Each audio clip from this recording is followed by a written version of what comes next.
রোহিঙ্গা সংকট মোকাবেলায় আন্তর্জাতিক সহযোগিতা ও প্রত্যাবাসন প্রক্রিয়ায় টেকসই সমাধানের পথ খুঁজছে বাংলাদেশ। সেই লক্ষ্যে কক্সবাজারে চলছে ৩ দিনের আন্তর্জাতিক সম্মেলন take way to the high level conference on the Rohingya situation শীর্ষক এই অংশীজন সংলাপের আয়োজন করেছে রোহিঙ্গা বিষয়ক হাই রিপ্রেজেন্টেটিভ দপ্তর ও পররাষ্ট্র মন্ত্রণালয়। দেশে ফিরতে আগ্রহী রোহিঙ্গাদের আশা এই সম্মেলন থেকে সমাধান হবে সংকটের। কক্সবাজার প্রতিনিধি ওমর ফারুক হিরুর রিপোর্ট, জানাচ্ছেন আব্দুল মালিক।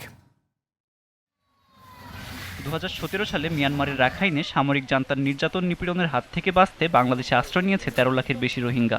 8 বছর পেরিয়ে গেলেও ফেরত যেতে পারেনি কোনো রোহিঙ্গা, বরং টেকনাফে রোহিঙ্গা আশ্রয়ের শিবিরগুলো হয়ে উঠেছে মাদক, খুনসহ নানা অপরাধের আখড়া।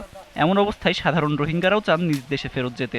রোহিঙ্গারে বাঙালি হয়ে বাংলায় ফেরত মেলামার দেহান বেশি অবিচার অত্যাচার বাংলাদেশের ইন্ডিপেন্ডেন্ট কান্ট্রি হ্যান্ডিল্লা পুরা ইন্টারন্যাশনালি বর্মার প্রেশার দি বিচারও হইলে আর রাষ্ট্রীয় যদি ফাদ্য হইলে আর ইনশাল্লাহ আর যাইবাল্লাহ এখনও তো 70 বর্মার মাঝে 70 যাতাশীল।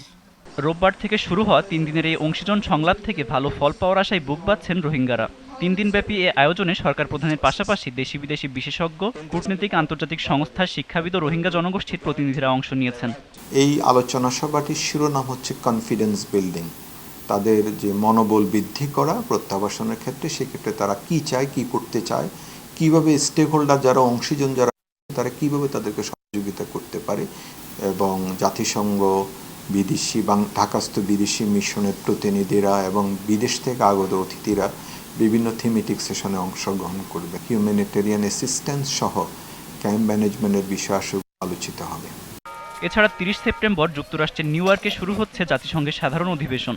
এবারে অধিবেশনের সাইডলাইনে রোহিঙ্গা বিষয়ক উচ্চ পর্যায়ের একটি সম্মেলন অনুষ্ঠিত হওয়ার কথা রয়েছে। আব্দুল মালেক, জিটিভি নিউজ।